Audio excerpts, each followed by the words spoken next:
Graças a Deus. Bom, estamos aqui, rapaz, já estamos chegando, está pensando, hoje, né, estamos aí 40 dias praticamente, 42, 43 dias do final do ano, né? Pouco tempo.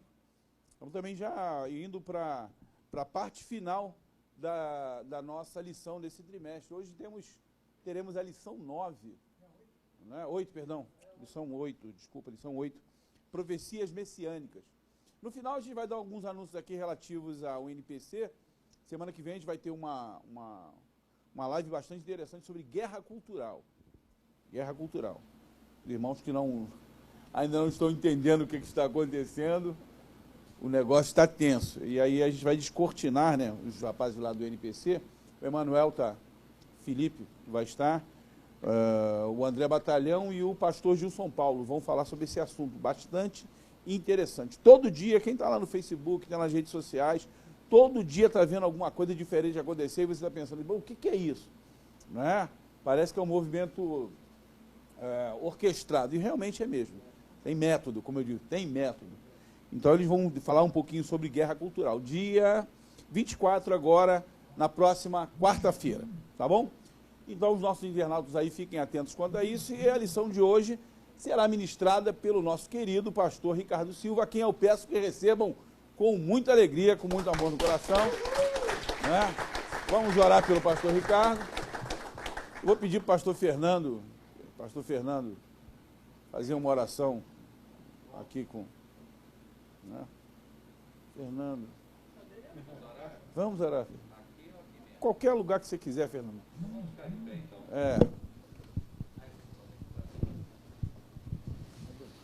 Bendito Deus, nós queremos nesta noite sermos gratos a Ti por essa grande oportunidade que Tu nos concede. Estamos aqui na Tua casa para aprendermos no Teu templo e sermos edificados.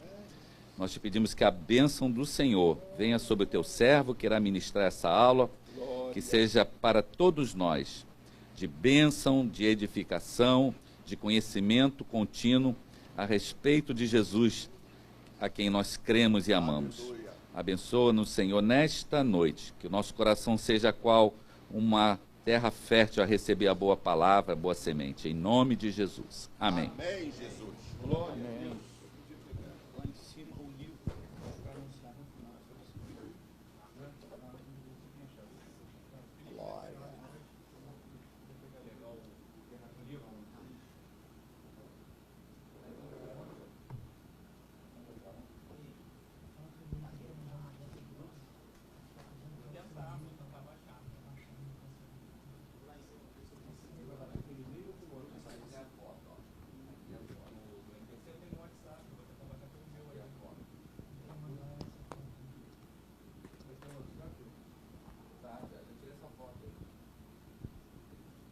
A paz do Senhor, amada igreja, amém, amados? Meus queridos, vamos iniciar a nossa aula de hoje, a nossa 8ª lição, que nos falará sobre profecias messiânicas, ok?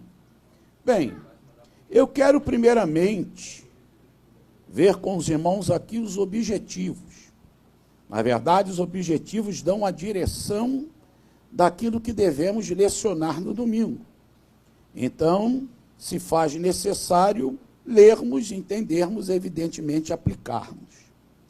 Então, temos ali como objetivos estar ciente de que o maior fator da legitimação de uma profecia messiânica é a sua confirmação por um autor do Novo Testamento. Ok? Segundo, entender que o Espírito que inspira o autor do Antigo Testamento a profetizar é o mesmo que leva o autor do Novo Testamento à correta interpretação da profecia. E terceiro, identificar as profecias messiânicas, confirmada como tais pelo Novo Testamento. Ok?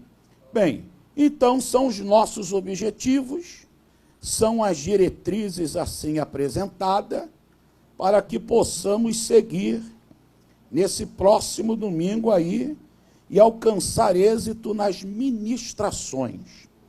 Os irmãos também têm em mãos um exemplar desse resumo que nós faremos hoje. Na verdade, eu terminei hoje, tá ok? Dei uma acelerada, comecei hoje, foram 3 horas, talvez 4 horas escrevendo, numa boa tranquilidade, mas chegamos ao produto final que os irmãos têm em mãos, certo? Bem, nós temos aí uma parte introdutória que eu quero que os irmãos sigam comigo na leitura, ok? Então, está aí também a nossa mídia, profecias messiânicas, ok? E a parte introdutória diz assim: o princípio basilar da fé cristã é que as escrituras sagradas têm como tema central a pessoa gloriosa do Senhor Jesus Cristo. Quem nunca falou, quem nunca ouviu a expressão Jesus é o tema das escrituras sagradas? Na verdade, Jesus é o tema das escrituras sagradas quando você analisa as escrituras como o livro divino. Mas cada livro em particular tem o seu tema. Mas quando você visualiza a Bíblia como o livro divino, o tema é Jesus. Mas quando você visualiza a Bíblia como uma biblioteca de 66 livros, cada livro tem tema específico. Amém? Mas vamos lá. Na verdade, nem todos os textos bíblicos, veterotestamentários ou relacionados ao Velho Testamento, tratam sobre Jesus. É um outro aspecto que nós também temos que entender. A Bíblia fala de Jesus, fala, mas nem todos os capítulos, nem todos os versículos tratam sobre Jesus. Certo? Mas vamos lá. Mas existem passagens específicas sobre a vida, ministério, prisão, julgamento, morte, ressurreição e ascensão, que são conhecidas como profecias messiânicas. Isso é um outro princípio a entender. Ou seja, existem nas Escrituras, e no caso, já a partir de Gênesis até Malaquia, que são os textos chamados de veterotestamentários, na realidade, eles vão tratar dentro de mensagens referentes à pessoa do Senhor Jesus. Vamos lá. As profecias messiânicas estão divididas entre a primeira vinda de Cristo, já ocorrida, para salvar a todos que creem na sua obra vicária. Então, quando eu abro a Bíblia, vou estudar sobre as profecias messiânicas, entenda, vamos aqui à segunda parte. E a segunda vinda, para aqueles que foram salvos e perseveram nesta promessa, mesmo que já estejam mortos. Aí a promessa para aqueles que morreram. Ok? Mas eu quero chamar aqui a atenção aos irmãos. Quando você pega os textos do Antigo Testamento, você deve entender. É uma profecia messiânica? É. Ela trata da primeira vinda de Cristo? Sim.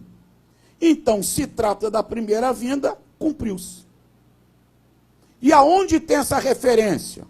Novo Testamento. Princípio básico. Não é isso aí, irmãos? Mas existem textos que são profecias messiânicas que ainda estão por se cumprir. São aquelas que tratam da segunda vinda. Isso aí. E aí o estudioso da Bíblia tem que ter essa noção para não dar uma espalhada. Vamos ler Hebreus 9, 28.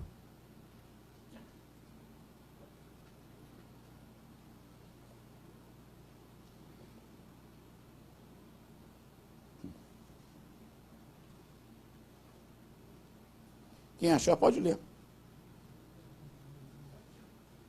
Bem, deixa eu ler então, né? Melhor, né?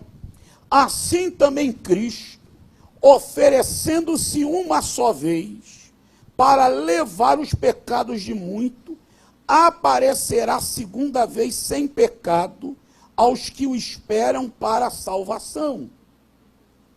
Esse texto aqui, melhor dizendo, o escritor da Epístola aos Hebreus é um perito em Antigo Testamento. Não entra em detalhe quem é o autor. Mas, certamente, quem escreveu, um perito em Antigo Testamento. Principalmente conhecedor de Êxodo, do Êxodo e de Levítico.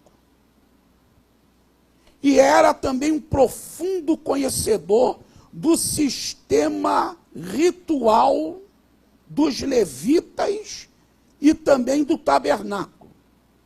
Quando ele escreve, ele finaliza aqui, ele tem em mente o quê? O sumo sacerdote, no Yom Kippur, ou dia do perdão, ou dia da expiação, o 10º dia do 7º mês, que era um jejum nacional. E a finalidade era alcançar uma remissão anual. Aí o sumo sacerdote, ele entrava no tabernáculo, despia-se das suas roupas e colocava uma roupa de linho fino. E começava a prática cerimonial do sacrifício. Os bodes, bem, para encurtar, ele terminava o sacrifício. Depois, ao término do sacrifício, ele retornava, olha só, para entender o que o autor está falando aqui, ele retornava ao tabernáculo, despia-se daquele linho branco e colocava a sua roupa e aparecia diante do povo, sinalizando que Deus havia aceito o seu sacrifício. O autor de Hebreus aplica isso a Jesus. Jesus é o nosso sumo sacerdote. Então, como o sumo sacerdote ia ao tabernáculo, despia-se da sua roupa e colocava uma roupa de linho branco, fala de Jesus, que despiu-se da sua glória, vestiu a humanidade perfeita na figura do linho branco. Depois o sumo sacerdote fazia o sacrifício. Jesus, ao humanizar-se, também praticou o sacrifício. Depois o sacerdote voltava para o tabernáculo, tirava a roupa branca, colocava a sua roupa e se apresentava. Aí vem o autor de Hebreus, nessa figura apresenta Jesus, aquele que também retorna, mas antes de retornar, vem se despir da sua roupa branca ou da sua humanidade perfeita. Ok? E um dia, como sumo sacerdote, ele aparecia para o povo, um dia Jesus também aparecerá. Então, aqui em figuras ele trata tanto da primeira como da segunda vinda. Na primeira, vem para promover a salvação, e na segunda ele vem para aqueles que foram alcançados.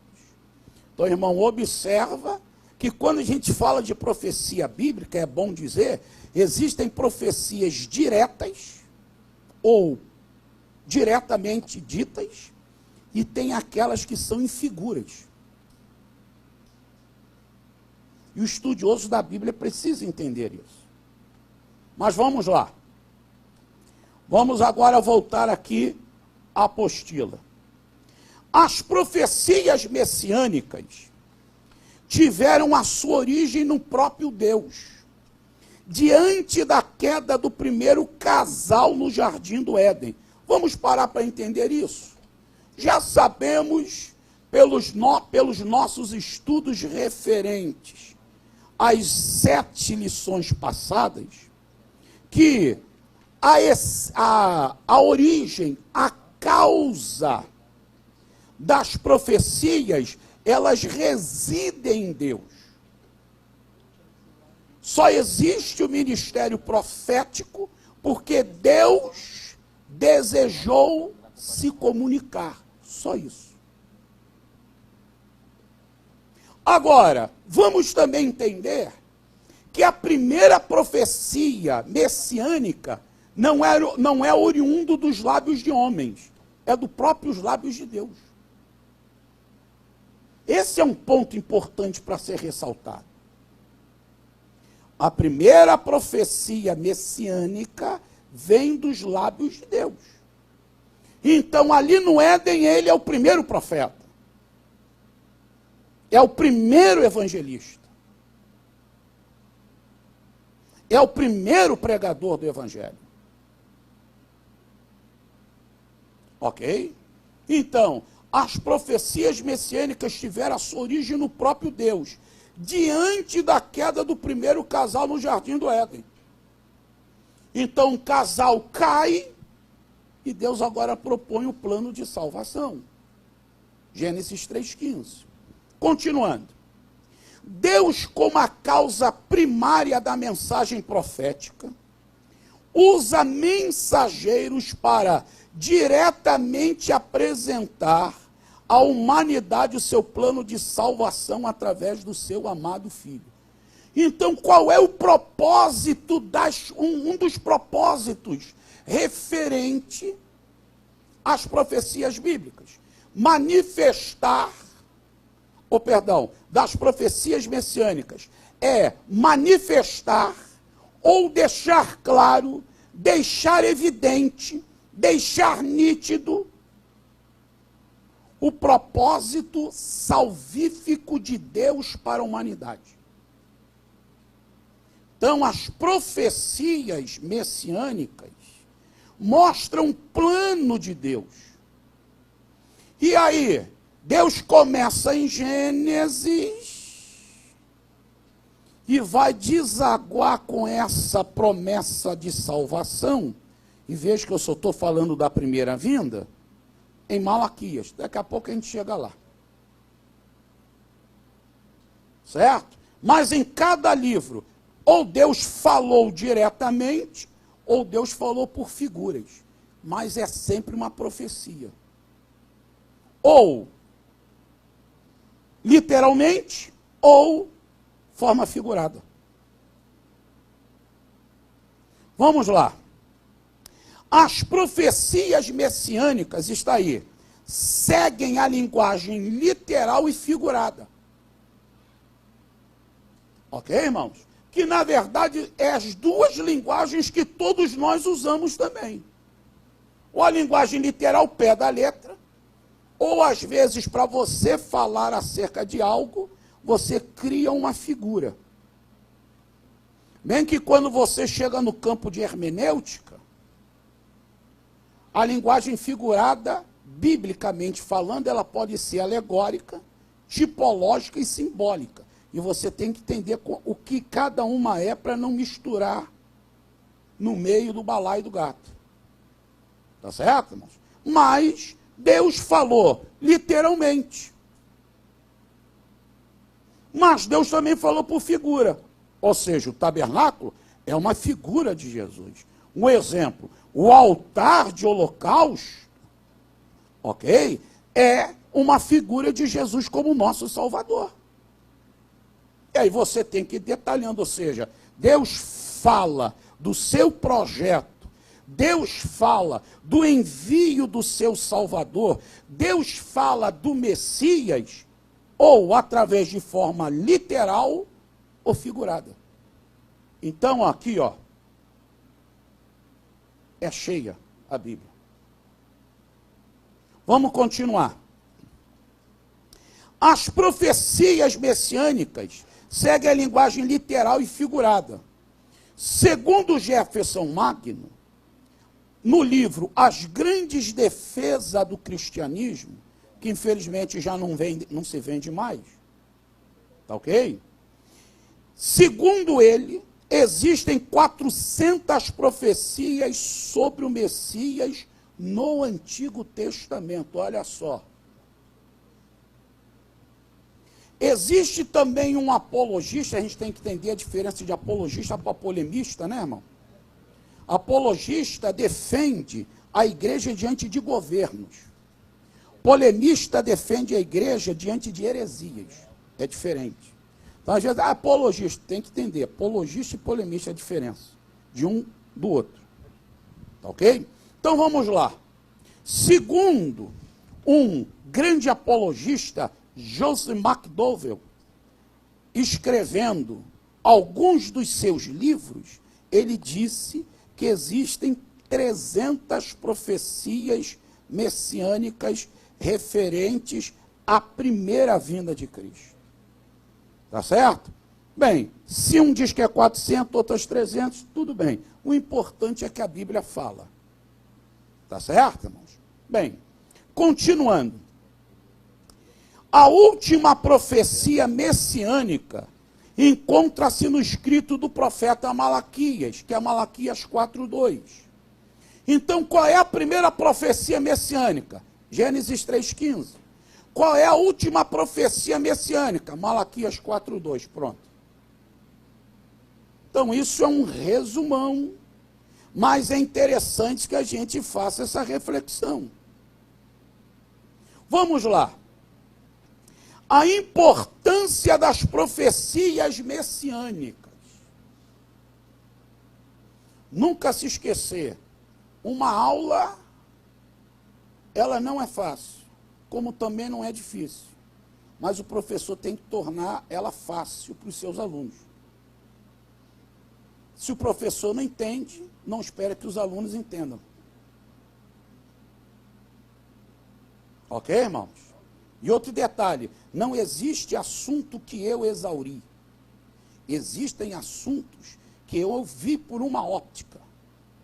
Mas se eu for por outra óptica, é muita coisa. Então alguém pega assim, rapaz, daqui vou destroçar com ela, é meio difícil. Então a gente tem que tomar esse cuidado. Sempre podemos conhecer mais sobre um assunto, mesmo aquele que a gente domine mais, ou tem um domínio a mais sobre aquilo. Vamos lá. A importância das profecias messiânicas. A profecia está fundamentada no desejo divino de comunicar. Vamos parar aí. Existem pelo menos duas palavras no latim para comunicação, né? Mas uma é interessante, que é a palavra comunicare, que significa tornar comum. Então, o que é a comunicação? É quando eu desejo tornar um assunto privativo comum. Quando eu desejo tornar um assunto acessível a todos. Então, o que são as profecias? O desejo de Deus se comunicar. O desejo de Deus trazer um consenso, uma compreensão comum das suas verdades a todos os homens. Por isso que a profecia está fundamentada no desejo divino de comunicar a sua vontade à humanidade.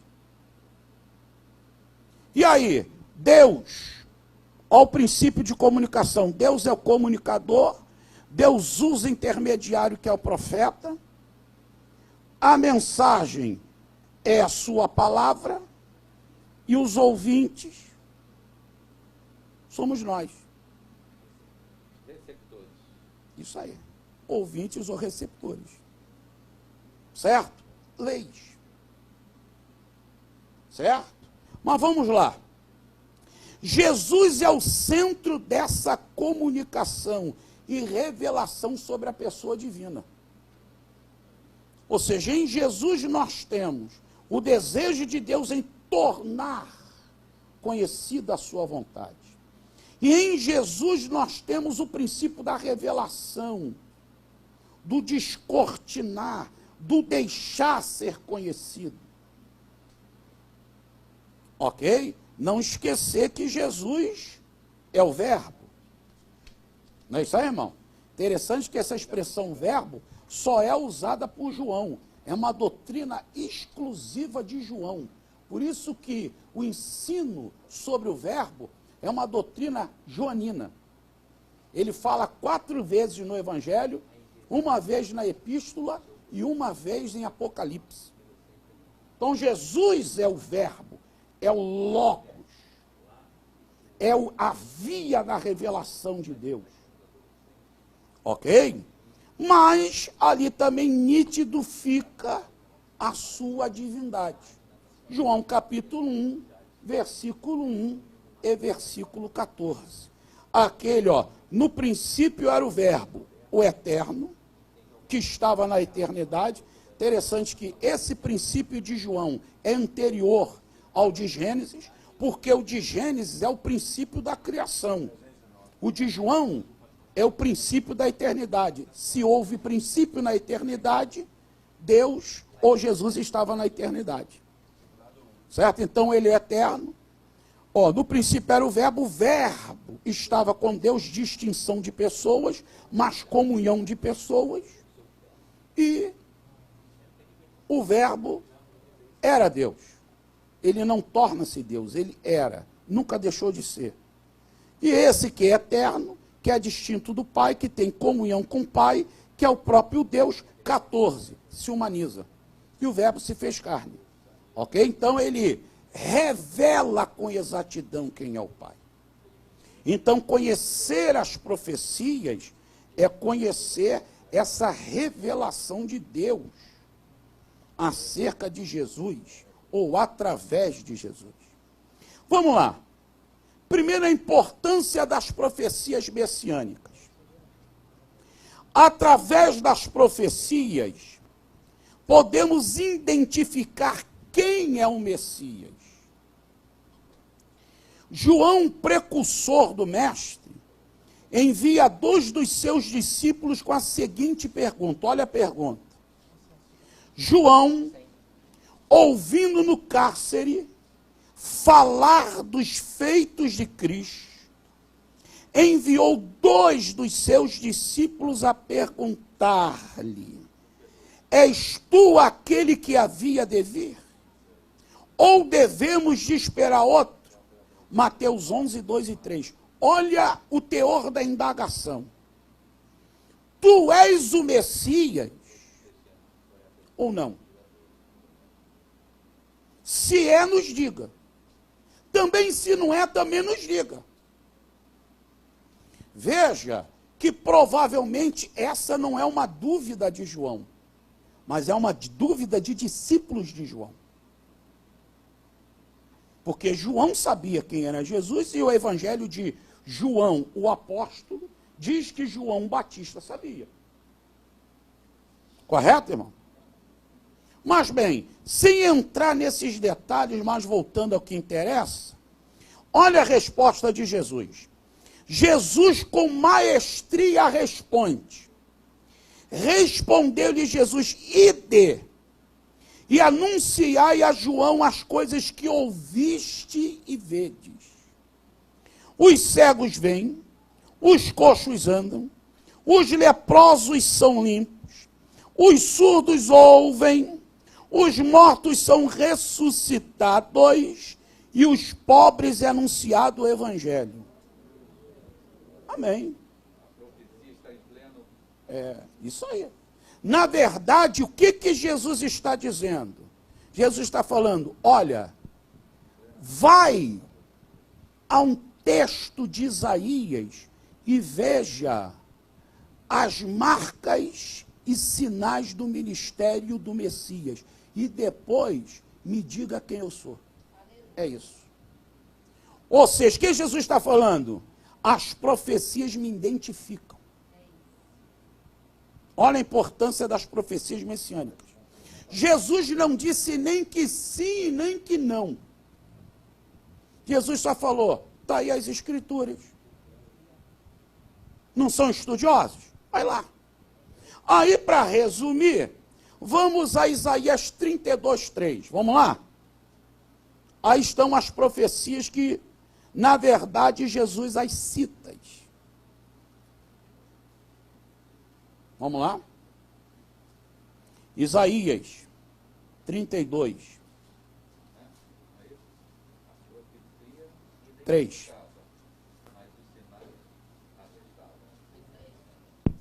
Vamos lá, 32:3.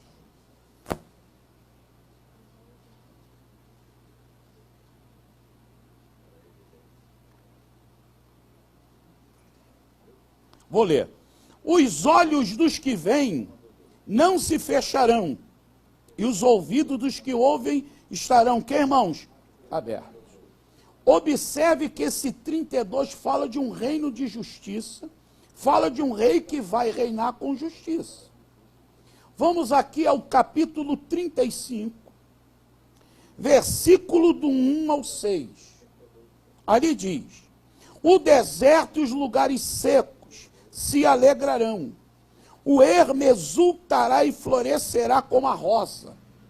Abundantemente florescerá e também exultará de alegria. E romperá em cânticos. A glória do Líbano se lhe deu. A excelência do Carmelo e Saron. Eles verão a glória do Senhor, a excelência do nosso Deus. 3. Fortalecei as mãos fracas. Firmai os joelhos tremendos. Dizei aos turbados de corações forçai-vos, não temais, o vosso Deus virá com vingança, com recompensa divina, ele virá e vos salvará. Então os olhos dos cegos se abrirão, os ouvidos dos surdos se desimpedirão, então os coxos saltarão como o cervo, a língua dos mudos cantarão, as águas arrebentarão no deserto e ribeiros no ermo. Aí, pronto. Então veja, as profecias, elas identificam quem é Jesus. Certo? Jesus não precisou nem dizer que sim e nem que não. Certo? Ele apenas recorreu às profecias. Está aí. Quer saber quem eu sou? Está aí. Então, uma das evidências que Jesus é o Messias são os milagres que ocorreriam no exercício do seu ministério, profetizado já no Antigo Testamento, nesse caso aqui que vimos pelo profeta Isaías. Vamos aqui, uma segunda importância das profecias messiânicas. A profecia promove fé em Jesus. Primeiro identificou Jesus? É ele mesmo, não é? É ele. Certo? Não se esquecer que, segundo Jefferson Magno, 400. Segundo Joseph McDowell, 300. Que se cumpriram com exatidão na pessoa de Jesus Cristo. Então não é uma, não é duas. Bem, continuando. Paulo, com muita propriedade, afirma que a fé salvadora é gerada em nossos corações pelo ouvir as Escrituras Sagradas. Na verdade, é Romanos 10, 17. Não é 15, não, é 10, 17 aí. Na apostila, corrija aí, irmão. Tá? O mestre, no último dia da festa, dos tabernáculos, após o rito que o sacerdote realizava, de trazer a água do tanque de Siloé, e derramava aos pés do altar, e citava uma passagem messiânica. Dá uma lida aí, irmãos. Êxodo 12, 3. Perdão, Isaías 12, 3. Isaías mesmo, irmão. Vai ler. Pode ler. Calma, espera o microfone. Já tá aí? Isso, irmão. É porque estamos sendo gravados. E vós, com alegria, tirareis águas das fontes da salvação. Amém, irmão? Esse é o fundo histórico para o 7, 37 e 38. Porque o 39 é um comentário de João. 37 e 38 é Jesus falando. O 39 de João 7 é um comentário de João. Certo? Que é uma particularidade do Evangelho de João. Porque o Evangelho de João ele comenta bastante certas passagens. Então observa. Ali está Jesus e depois ele vai proferir o que nós vamos ler abaixo. Então o sacerdote ia até a fonte de Siloé, que quer dizer o enviado, pegava uma bacia de água, aproximava-se do altar e derrubava aos pés, simbolizando que as bênçãos de Deus, a manifestação da graça de Deus no deserto. E aí, esse texto de Isaías 12, 3 é um aspecto, é uma mensagem messiânica. Vós com alegria tirareis água das fontes da salvação. Vamos lá. Jesus se levanta e convida a todos para beberem dele, a fonte inesgotável que sacia a sede de Deus e promove a vida eterna. Está lá em João 7,37, não é isso, irmão? Mas olha o que Jesus diz mais à frente. Jesus afirma: quem crê em mim, como diz a Escritura, do seu interior fluirão rios de água viva.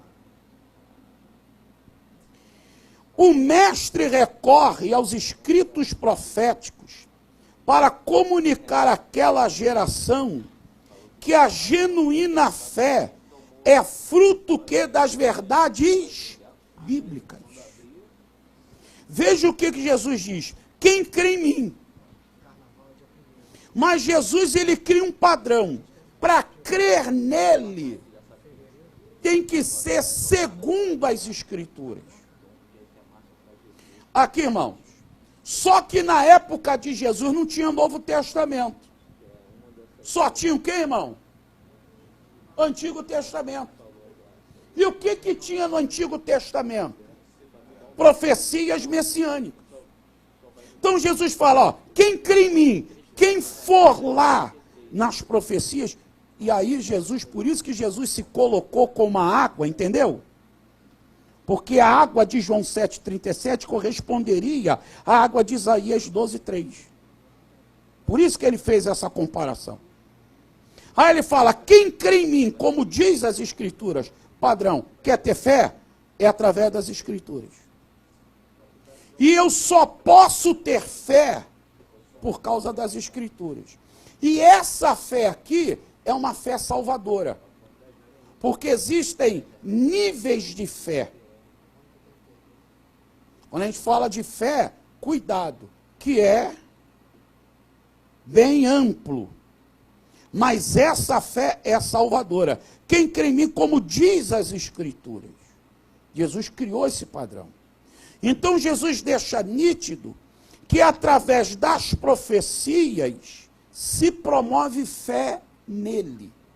Quando eu vou às Escrituras, não apenas identifico, quando eu vou às profecias, eu não apenas identifico Jesus como Messias, mas também o identifico como Salvador.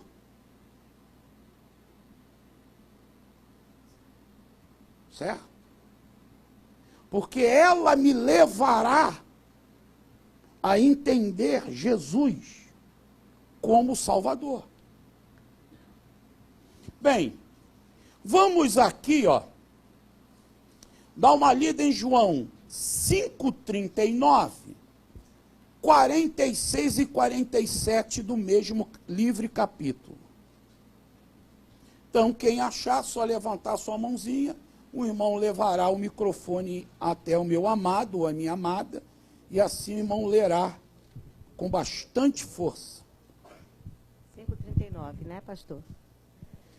Vocês estudam cuidadosamente as Escrituras, porque pensam que nelas vocês têm a vida eterna. E são as Escrituras que testemunham a meu respeito.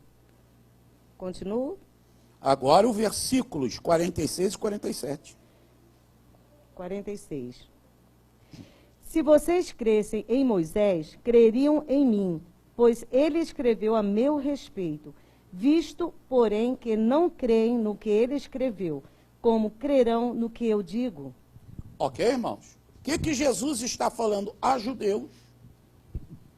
Certo? Veja, na época, esquece Novo Testamento. Provavelmente a primeira obra escrita no Novo Testamento vai surgir para o ano 47 e 48, que é a Epístola de Tiago. Não é evangelho, é epístola. Ok? Então, na época de Jesus, só o Antigo Testamento. Então, quando Jesus falou, examinai as Escrituras, ele faz menção diretamente ao quê, pastor? Ao Antigo Testamento e a profecias. Aí Jesus manda examinar, que é muito mais do que ler, né, irmão? Ler é percorrer os olhos sobre o que está escrito. Examinar é matutar, é fixar, é gravar, é meditar, é analisar. Examinar. Se aprofunda, meu filho. Não fica no rasinho, não, tá? Depois Jesus diz, por quê? Aí ele fala de duas bênçãos. A vida eterna e o conhecimento acerca dele. E embaixo Jesus faz referência a Moisés, e aqui a referência não é a pessoa exclusiva de Moisés, mas aos escritos de Moisés. E Jesus deixa claro que nos escritos de Moisés se fala dele. Ok? Ou seja, profecias messiânicas nos 5 primeiros livros. Ok? Vamos aqui a um terceiro princípio da importância das profecias messiânicas. A profecia necessita de interpretação correta. Vamos aqui, O mestre cria, escute isso, cria um princípio de interpretação até hoje aplicado no cristianismo, que é lei nas matérias voltadas à interpretação bíblica. Que muitas passagens do Antigo Testamento são profecias, o que, irmãos? Messiânicas. Veja, quem criou essa maneira de interpretar o Antigo Testamento foi Jesus. Porque Jesus fez muitas citações a textos no Antigo Testamento que, na verdade, falavam dele. Aí ele fez essa ponte. Está vendo essa profecia? Sou eu aqui. Então, é um princípio que até hoje, nas chamadas matérias de interpretação bíblica, que é a hermenêutica, que é a exegese, se tem como pedra basilar. Certo? Mas quem criou? Jesus. Interessante que essa maneira de ir ao Antigo Testamento e depois voltar ao Novo Testamento e ver o cumprimento dela, é uma tática de evangelização de judeu. Por isso que Mateus faz muita referência ao Antigo Testamento, dizendo que se cumpriu em Jesus. Não é só uma tática de interpretação, mas é uma tática de evangelização. Certo? Continuando. O mestre citou algumas fazendo menção direta ao seu autor. Aqui você tem esses exemplos. Em alguns momentos, Jesus chegou e falou, Isaías disse isso. Ele faz menção do profeta. Ele não faz menção do capítulo e do versículo, porque na época não tinha capítulo e versículo. Não tinha. Lá para o ano 1200 que foi surgir a Bíblia em capítulo, e 1500 depois a Bíblia em versículo. Então você citava o livro, mas sem citar capítulo e versículo. Então, em alguns momentos, Jesus fazia a citação do profeta. Nesse caso aqui, nós vamos ver Jesus fazendo uma citação a Jonas, no aspecto figurativo, mas ele também faz uma citação, uma profecia de Davi, nos Salmos. Então, esse é um princípio. Então, tinha momentos que Jesus citava, dizendo o nome do autor, ou do escritor. Ó, ele disse isso, disse aquilo, acabou. Agora, também citava as divisões do cânon judaico, conhecida pela cicla Tanakh. Então, às vezes, Jesus chegava e citava o nome do profeta. E às vezes ele chegava assim, Moisés escreveu, os profetas. Aí ele não está fazendo menção a uma profecia, mas a todas as profecias messiânicas em Moisés, ou nos 5 primeiros livros. Quando ele fazia menção, os profetas, não eram os profetas, na verdade era a segunda divisão da Tanakh, de Nebim. Os profetas, os posteriores e os anteriores. Entendido, irmão? Então a gente tem que se ater a isso. Às vezes ele fazia a menção direta ao profeta e dava o nome. E às vezes ele, não. Vou fazer citação aqui a porções, a grupos. Como, vamos ver esse exemplo aqui. Lucas 24, 27.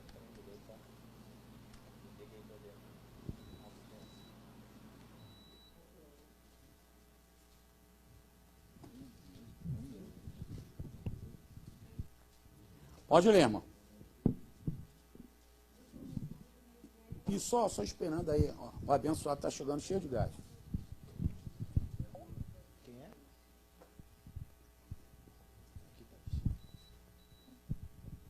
E começando por Moisés e por todos os profetas, explicava-lhes o que dele se achava em todas as escrituras. Amém? Aí não é menção à pessoa de Moisés, aos escritos de Moisés.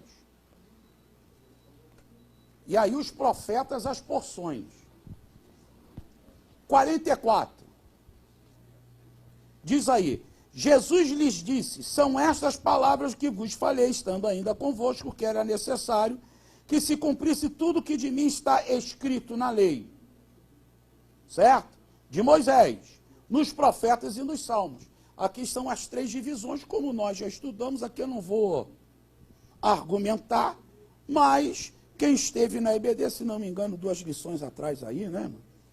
Aprenderam lá que a Tanakh, que não é palavra hebraica para a Bíblia, é apenas sigla, que pega as 3 primeiras palavras, as palavras ou as letras iniciais da Torá, do Nabim e dos Ketuvim e monta a palavra Tanakh. Tá certo? Na realidade, Jesus está falando disso. Porque aqui fala do Ketuvim por causa de Salmos, que é o primeiro livro, nessa terceira e última sessão. Então, na realidade, quando Jesus faz essa menção, ele está falando de profecias acerca dele. Então, veja como Jesus tinha a devida compreensão. Agora, veja só, interessante que o texto diz aqui, vamos aqui ao 27. E começando por Moisés e por todos os profetas, explicou-lhes o que dele se achava em todas as escrituras. O que nós estamos fazendo aqui, o que vamos fazer domingo, é o que Jesus fez. Ninguém descobriu a pólvora. Tá bom, irmão? Jesus fazia isso. Ou, na verdade, Jesus criou isso, como eu falei para os irmãos. Que até hoje se aplica em seminários, em faculdades de teologia, quem estuda hermenêutica, quem estuda a exegese, todo mundo aplica isso. Mas é uma criação do mestre.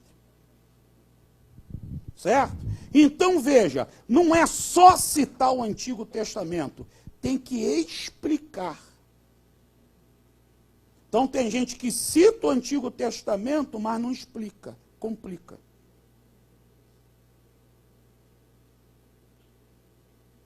Vamos lá. A sua argumentação sempre tinha origem nas Escrituras Sagradas, acerca de qualquer assunto.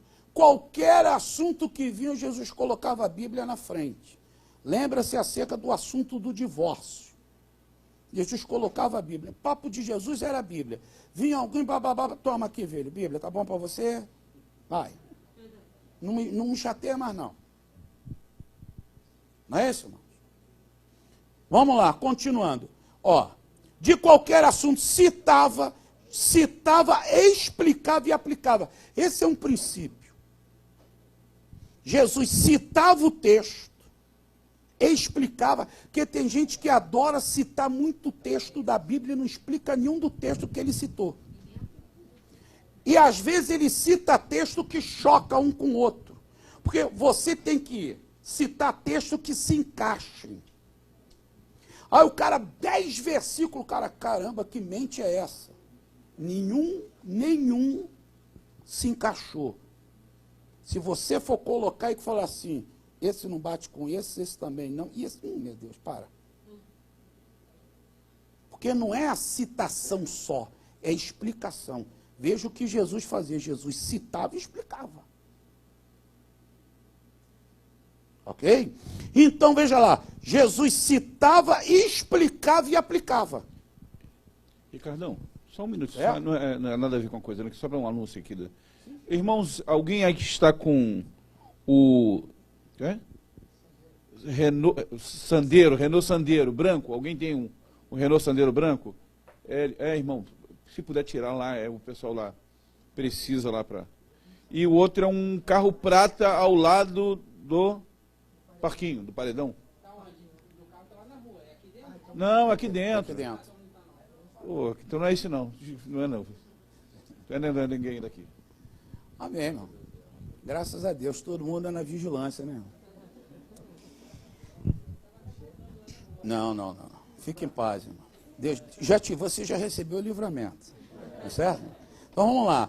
Jesus citava, explicava e aplicava com maestria, que ninguém até hoje consegue igualar. Mas com habilidade não fugia do princípio que ele é o tema das Escrituras Sagradas. Então, quando Jesus lecionava, pregava, Jesus pregava sobre vários assuntos, sempre partindo da Bíblia. Mas, quando chegava para dizer quem ele é, ele também não fugia da Bíblia. Não, está aqui. Eu sou esse daqui que está na Bíblia. Certo, irmãos? Bem, um quarto princípio da importância, vamos aí. Os escritores do Novo Testamento apelam as profecias cumpridas em Jesus. Certo? Vai lá. Os escritores, mestres e pregadores da igreja primitiva aprenderam com Cristo a irem ao Antigo Testamento e visualizar na vida de Cristo o seu cumprimento. Então, irmãos, vamos lá. Evangelhos, epístolas, Apocalipse, está tudo ali.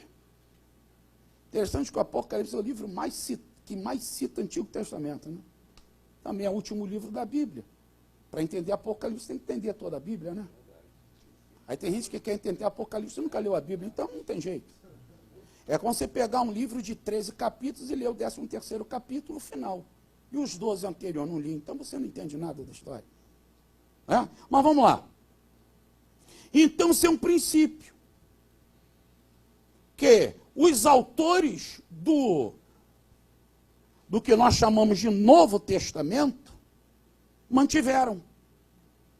Aí temos, assim em muitos momentos, para produzir fé salvadora no coração dos seus ouvintes, faziam referência a profecias sobre Jesus. Aí você tem alguns exemplos aí, e o Novo Testamento está cheio. Se você quiser usar, tem esses daí. Se quiser colocar mais, fique à vontade. Tá ok? É o que não falta. Tá certo? Mas é um quarto princípio fundamental da importância das profecias messiânicas. A profecia messiânica identifica Jesus, a profecia promove fé em Jesus, a profecia necessita de interpretação correta, e os escritores do Novo Testamento apelam às profecias cumpridas em Jesus. Pronto. A partir daí, agora nós temos o que, irmãos? Um mar de profecias messiânicas para mergulhar. Ou não é verdade? Certo? Então vamos ver, quem é Jesus segundo as Escrituras bíblicas. Vamos lá, irmão. Vamos aqui a Isaías 9:1-7. Só para a gente chegar aqui, aí nós vamos aprender, pelo menos em 3 relatos proféticos, uma verdade essencial. Qual a verdade essencial? Das 2 naturezas de Jesus. Ok? Essa doutrina das 2 naturezas de Jesus, historicamente é chamada de doutrina hipostase, ou a ousia, que é a doutrina das 2 naturezas de Jesus. Bem, aí você chega aqui em Isaías 9:1-7. Vou rapidamente. Primeiramente, versículo 1. Trata do ministério de Jesus, ou o início do ministério de Jesus na Galileia. Certo? A Galileia, na época, era um dos 7 distritos da antiga Palestina. Certo? E aí você tem cumprimento lá em Mateus, mas está aí, vamos lá. Lá em Isaías 9:2-4, o ministério do Messias iria promover luz, alegria e quebra de julga. Versículo 2-4. Ok? Bem, no versículo 6, você tem a expressão, porque um menino nos nasceu e um filho se nos deu. Aqui nós temos as 2 naturezas de Jesus. Então, essa profecia fala das 2 naturezas de Jesus.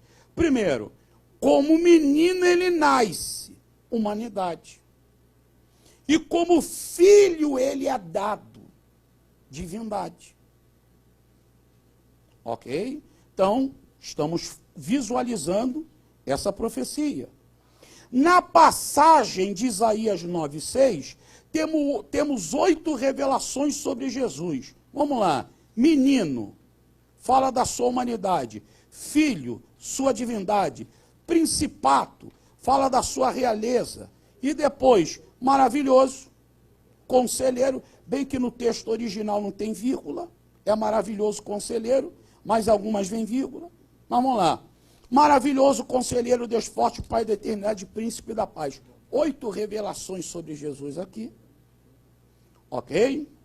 Bem, e no versículo 7, nós já temos uma profecia messiânica para a segunda vinda. Não aprendemos isso? Que tem profecias para a primeira vinda e para a segunda? Então, do 1 ao 6, primeira vinda. 7, segunda vinda. Entendido? Então vamos lá. Aqui é um texto fundamental para mostrar a profecia sobre as duas naturezas de Jesus. Jeremias 23. Jeremias 23, 5 e 6. Diz aí, ó. Vem dias, diz o Senhor, em que levantarei a Davi um renovo justo, um rei que reinará e prosperará e praticará o juízo e a justiça na terra. Nos seus dias Judá será salvo e Israel habitará seguro.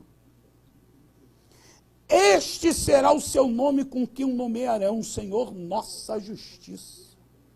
Aqui está o quê? Vamos aprender algumas coisas aqui nessa profecia sobre Jesus. Por isso que às vezes tem profecias que só dizem uma coisa sobre Jesus. E tem textos que falam 2, 3, 4 verdades sobre Jesus. Então não é falar, sabe esse texto fala disso? Tem mais coisa. É só estudar direitinho. Então vamos lá aqui, ó. Primeiro, como homem, levantarei a Davi um renovo justo. Certo? Agora, interessante que essa palavra renovo é uma expressão oriunda da botânica. Renovo ou rebento ou broto. Corresponde também a Isaías 11:1. Todo mundo sabe, né? Chega ali, machadão na árvore, caiu. Mas aí você começa a ver nascendo um broto. Esse é um rebento. Esse é um renovo. Ele vai usar as raízes que ali estão. Ele vai trazer novamente vida onde houve morte. Aí o Senhor já está falando o quê? Que houve um período que o trono de Davi foi o quê, irmãos? Cortado em Zedequias. Mas vem um que vai dar agora o renovo, a vida. É isso aí. Tá ok, irmãos? Então, ó, levantarei a Davi um renovo justo à humanidade. E como Deus, ó como Deus, ele é chamado de um Senhor nossa justiça. Jeová de Sitqueno. Interessante. Ok? Aí estão a humanidade e a divindade de Jesus. Mas não para só por aí, veja.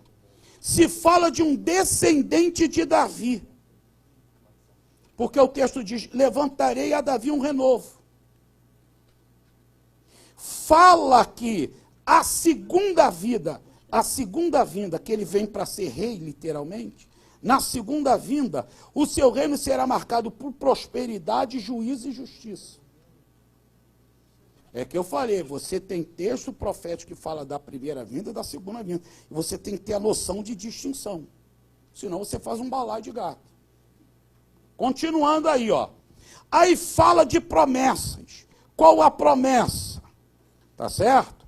Você diz aí, no 6, Judá é salvo e Israel habita em segurança.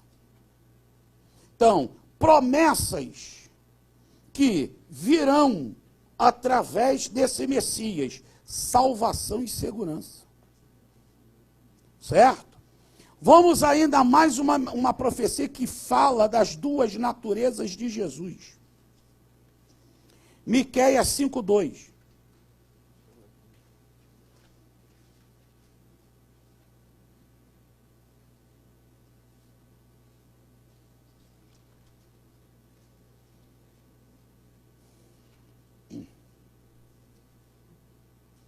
Pode ler aí quem achou.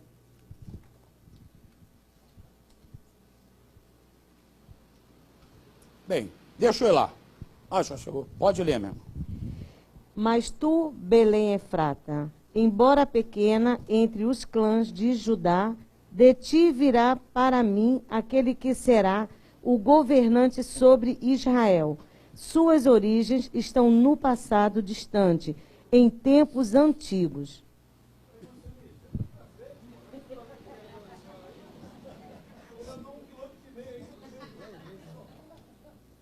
Está queimando bem, né?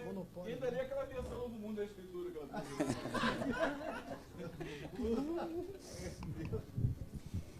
Veja aí, irmão, nessa profecia de Miqueias. Primeiro, fala tanto da humanidade como da divindade. Como homem, Jesus nasce aonde, irmãos? Em Belém.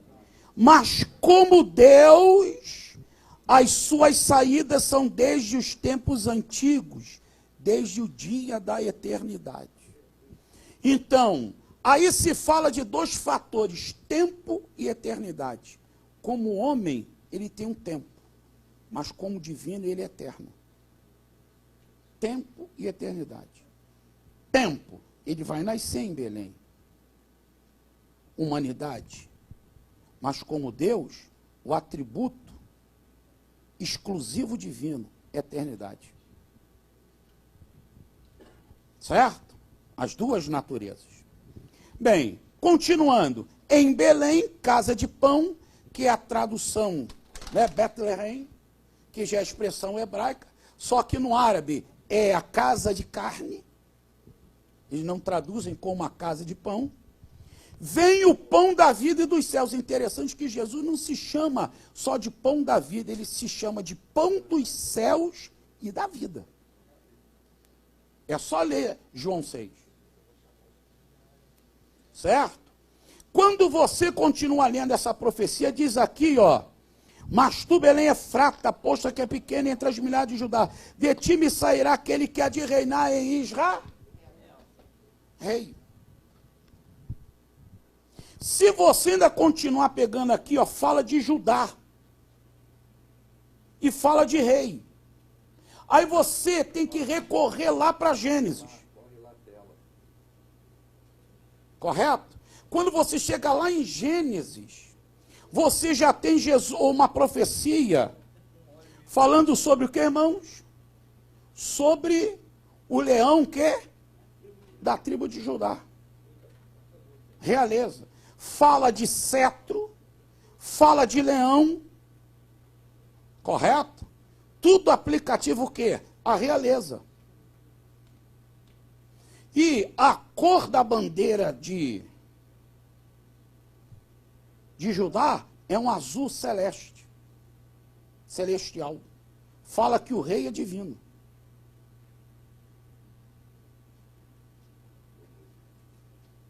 A tradução Judá é louvor. Fala daquele que é digno de louvor.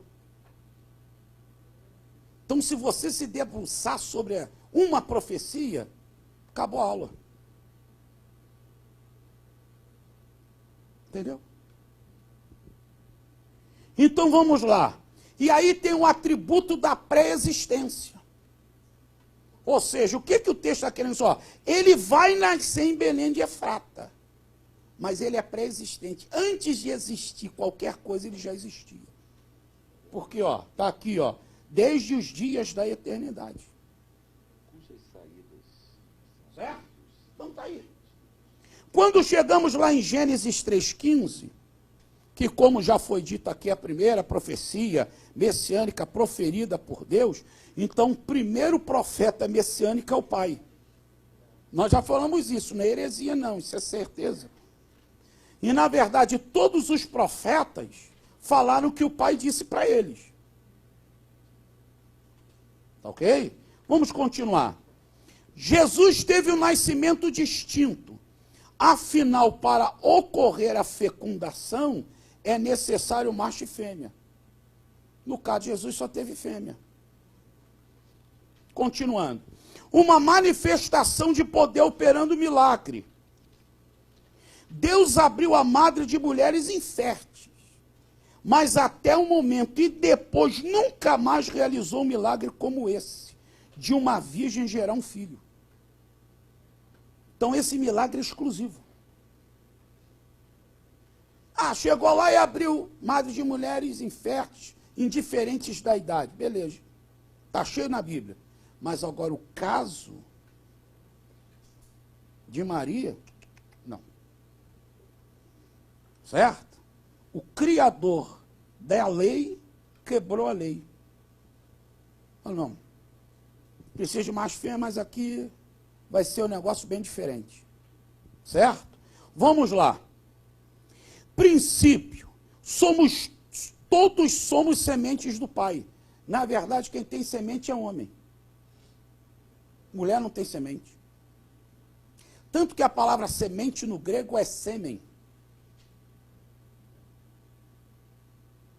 Princípio. Homem tem semente, a mulher tem terra. Esse é o princípio.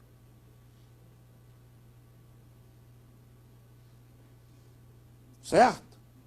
Está vendo a distinção aqui? Quando fala semente da mulher, o Senhor já está falando, ó, vai ser exclusiva a mulher. É como se Deus falando assim, vou tirar fora o homem. E vai ser aqui a mulher, só. Aí nós vamos mais à frente, e nós temos a profecia de Isaías 7,14, que vai falar o que, irmãos? De virgem. Aí lá em Mateus 1,18, que é interessante, o papo do anjo é com José e Mateus. E em Lucas é o papo de Gabriel, anjo, com Maria. São dois papos diferentes. Que a gente não pode confundir. Tem crente que acha a mesma coisa, mas não é. Um é visão e o outro é sonho, o sonho de José. E no caso de Maria, não, uma visão nítida que ela teve, e ali o anjo bateu aquele papão com ela. São duas situações diferentes. A de Maria é antes, porque ela não estava grávida. Mas já no caso de José, ela já estava grávida. A gente tem que observar essa distinção no texto. Só que em ambos os textos se afirma que ela era grávida, ou que ela era virgem. Certo? Aí a gente tem que parar para pensar o seguinte. O conceito de virgem. Aí você tem que recorrer às línguas originais. O termo para virgem no Novo Testamento são dois termos. Betular e almar. Betular, virgem. Moça, mulher, que não conheceu um homem. Acabou. Aí foi usado para Rebeca, para Raquel, para Absai, certo? Era usada para a mulher que ia casar com os levitas e com os sacerdotes. Virgem, acabou. Mas a de Isaías 7,14, original hebraico, é almar. Que quando é traduzido para o grego, gera uma palavra chamada paternos. E a palavra paternos quer dizer mulher casada, desposada, prometida. Ela casou, ela pode ter sido prometida, mas que ainda não teve relações. É o caso de Maria. Ela já estava prometida, casada, mas ainda não conhecia homem. Ou seja, não teve relações. Então, a ideia da palavra virgem não é betular, é almar, hebraica. E na forma grega, paternos. Entenderam, irmãos? E é isso que os comentaristas colocam com nitidez. Bem, vamos lá.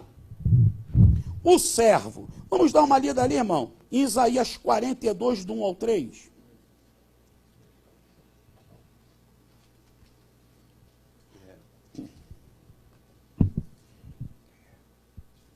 Isaías 42, do 1 ao 3. Quem achar, manifeste-se. Já cansou? Já cansou, é? Vou deixar aqui com ela no microfone. Pode ler, minha irmã. Eis o meu servo, a quem sustento, o meu escolhido, em quem tenho prazer, porém nele o meu espírito, e ele trará justiça às nações. Continua, pastor? Até o 3. Até o 3, né? Não gritará, nem clamará, nem erguerá a voz nas ruas, não quebrará o caniço rachado, e não apagará o pavio fumegante. Com fidelidade fará justiça. Amém. Veja bem, irmãos, quando nós nos deparamos diante da expressão servo em Isaías, nós precisamos tomar cuidado. Em certas passagens, o servo pode estar sendo aplicado à pessoa de Jesus, como é o caso do 42. Em alguns casos, em Isaías, o termo servo é aplicado à nação de Israel, não a Jesus, à nação de Israel. É o caso do 49. Entendido? São distintos. Bem, aí quando você mergulha no 42, você observará aqui. Entenda-se também que o paralelo do servo com Marcos. Porque, irmãos, tudo aquilo que nós estudamos, Jesus é o rei Mateus, o servo em Marcos, o homem perfeito em Lucas, o divino em João, tudo tem as profecias messiânicas. Não foi um achado deles, ou uma criação deles. Eles só seguiram o que estava no texto canônico. Então, aqui apresenta Jesus ao servo. Então vamos ver aqui, ó. Primeiro, aqui você tem 7 marcas referente a um Messias. Primeiro, ele é servo. Então, o Messias é servo, não é senhor. Ele vem para servir.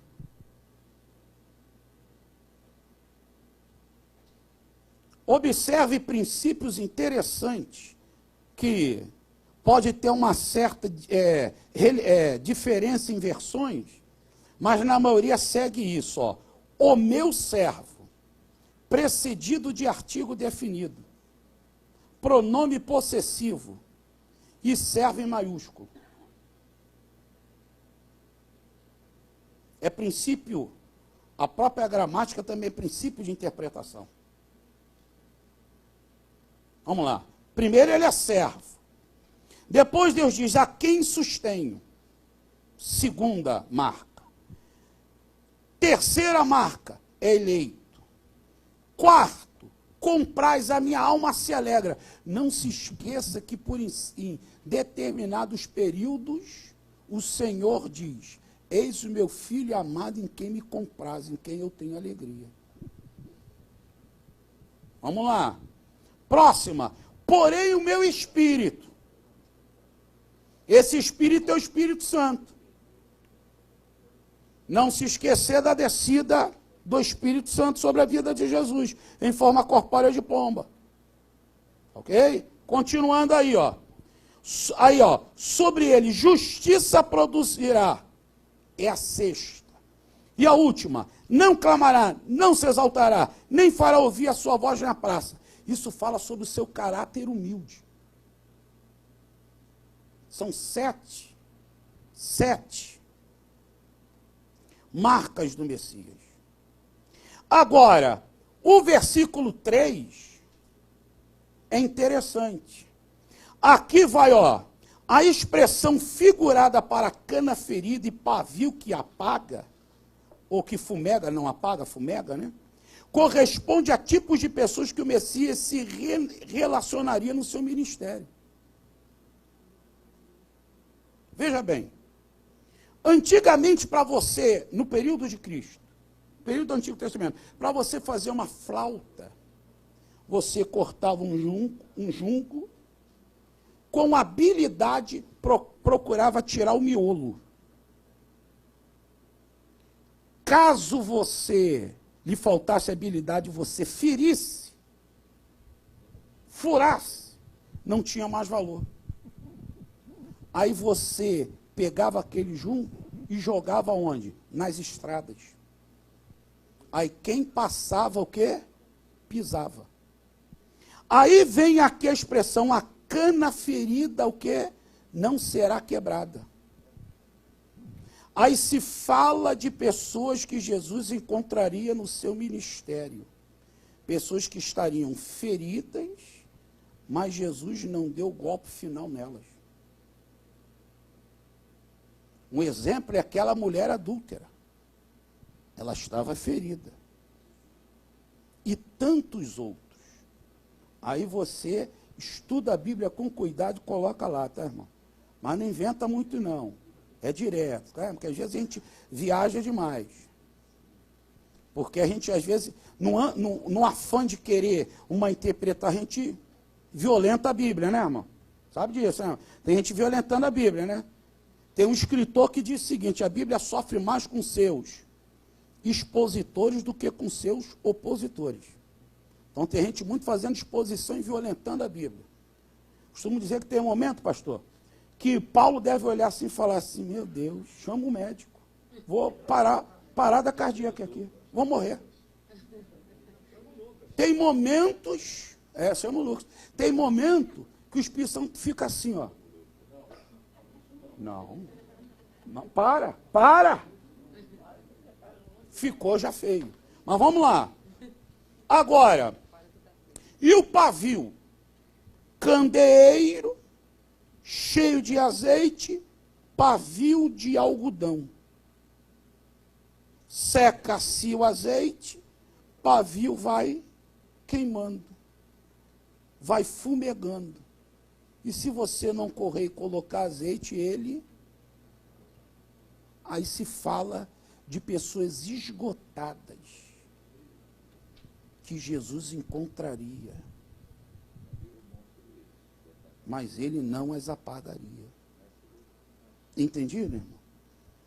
Então, ou seja, são profecias, quando você se depara, você tem que ter o cuidado de se debruçar diante dela e literalmente comer de ficar com a boca suja. Porque comeu gostoso, com força. Bem, e aí finalizando, 2 minutinhos aqui, agradecendo já aos amados, você tem umas 25 profecias lá no Antigo Testamento, com os seus cumprimentos no Novo Testamento, que aí o irmão pode citá-las. Eu só fiz essa consideração às outras, para o irmão ver que às vezes a gente cita um texto, ou um texto profético, tão seco. Não, ele diz isso, acabou. Não. Diz muita coisa, mas ainda eu não debrucei sobre ele. Quando eu voltar e debruçar, eu vou entender mais ainda sobre aquilo. Tá legal, irmãos? Mas que Deus abençoe. Obrigado aos irmãos, obrigado ao pastor Ronaldo, superintendência, a todos os irmãos, que Deus abençoe os irmãos. E os irmãos, né, podem levar essa apostila aí, dando glória a Deus, mas como já disse, como o irmão Ronaldo, né? Não Se os irmãos de abençoar quiserem, o profeta. Exatamente, tá bom? Deixar a gente está falando de R$5 pela apostila. O material é riquíssimo, é fruto de pesquisa. O pastor Ricardo é um pesquisador, é um estudioso da palavra de Deus. Sempre que ele vem aqui, sempre traz coisas fantásticas aqui para a gente poder, como disse, né? Comer e se deliciar, né? Isso que você falou ali, eu me lembrei de a gente chupando manga. Não tem como você chupar manga, né? É verdade. Não é? Não tem como. Sem ficar fiapo no dente, né? Não tem como. Né? Né? Não tem como. Então, é para se deliciar, é para sujar mesmo, né? É para se lambuzar, né? Digamos assim, como mel. Então, parabéns. Obrigado, pastor Ricardo. Vocês ficaram sentiram abençoados pela... eu, grandemente. Domingo aí teremos a ministração do pastor Ricardo aqui na igreja.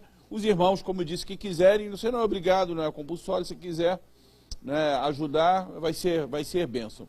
Deixa eu só dar uns anúncios aqui que é interessante. Eu falei da live do NPC, do dia 24, Tá aqui, ó. É baseado nesse livro aqui, ó. Guerra Cultural. Um livro muito interessante. Na verdade, o autor ele é um autor católico, mas no que diz respeito a alguns assuntos, algumas pautas conservadoras, a gente pode dizer que os católicos, né, com as questões do aborto, questões de ideologia, eles têm posicionamentos muito parecidos com os nossos.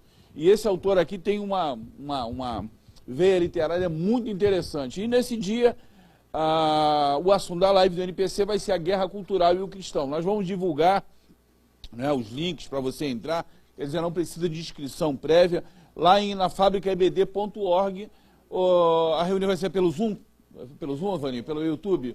Pelo YouTube, tá lá, o YouTube da Fábrica EBD. A gente já fez pelo Zoom, a gente vai fazer também agora pelo YouTube. Então você pode entrar lá, que, gente, vale a pena.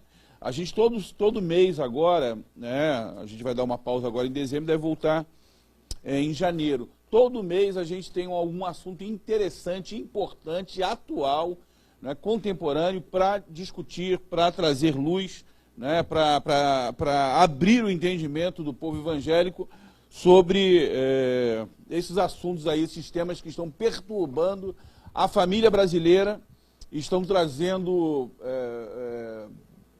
incômodo à Igreja de Cristo.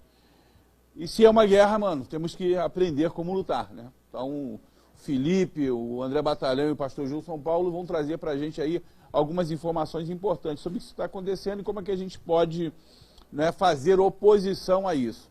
Uma coisa é certa, vamos vencer essa batalha, em nome de Jesus, ok? Vamos vencer essa batalha em nome de Jesus. Eu tenho outra informação que é interessante, já colocou ali? Tem como colocar? Não conseguiu, né? Fernando, ele não conseguiu, mas o Felipe vai passar no link nos grupos da Bereana, um livro bastante interessante, do nosso pastor Carlos Queiroz. Carlos Queiroz é um colaborador da fábrica, é o superintendente da Escola Bíblica Dominical da DVEC da Moca, né, de São Paulo. Ele é um estudioso também, um homem de Deus. E o pastor Carlos escreveu um livro bastante interessante sobre a ressurreição do Senhor Jesus Cristo. Eu tive o privilégio de ler, não é? O pastor Fernando falou, nós somos do conselho editorial, né? Oh, cara, caraca, né? Chiquérrimo esse treco, né? Somos do conselho, mas lemos o livro, muito interessante. Eu sei que... eu não sei como... ele já passou nos grupos aqui da Bereana, daqui. Jesus, o Messias prometido. Eu estou falando sobre a ressurreição de Cristo, que é um tema interessante inclusive dessa aula. Ele parece que até ele estava dizendo, fazendo uma alusão aí à página 7 desse livro, ele tem muito a ver com a lição que foi ministrada hoje, falando sobre alguns aspectos interessantes da ressurreição do Senhor Jesus. Fala, pastor José. Não, o Alex perguntou, não, eu não tenho isso no meu WhatsApp, eu não tenho no meu smartphone. Aí o pastor Fernando falou, não, é porque eu e o Ronaldo somos do conselho editorial. Eu não paro para prestar atenção, né, pastor José? É outro naipe a gente, né? Prateleira de cima. Todo mundo que é do conselho editorial vai ganhar um boné desse, como o pastor do pastor Fernando aqui agora. É caro, isso não é para qualquer um, não. Mano. Bom, gente, é isso. Tem mais algum anúncio, alguma coisa? Não? Alguma coisa para dizer? Acho que o Jorge ali tem um negócio do café que ele trouxe aí pro pessoal aí. Já deve ter anunciado antes do café caramelo. Quer alguma coisa, querido, para pedir? Não? Maravilha. Então é isso, queridos. Queremos agradecer, então, pela vida do... Jesus, esse cara faz eu brincar. Então, os irmãos que quiserem depois ficar com material, por favor, deixa só passar ali e dar R$5 é o mínimo. Quiser abençoar mais, né? Semear na vida do profeta, como eu disse, então, fica à vontade, deixa Deus te usar. Vamos agradecer ao Senhor, então, né?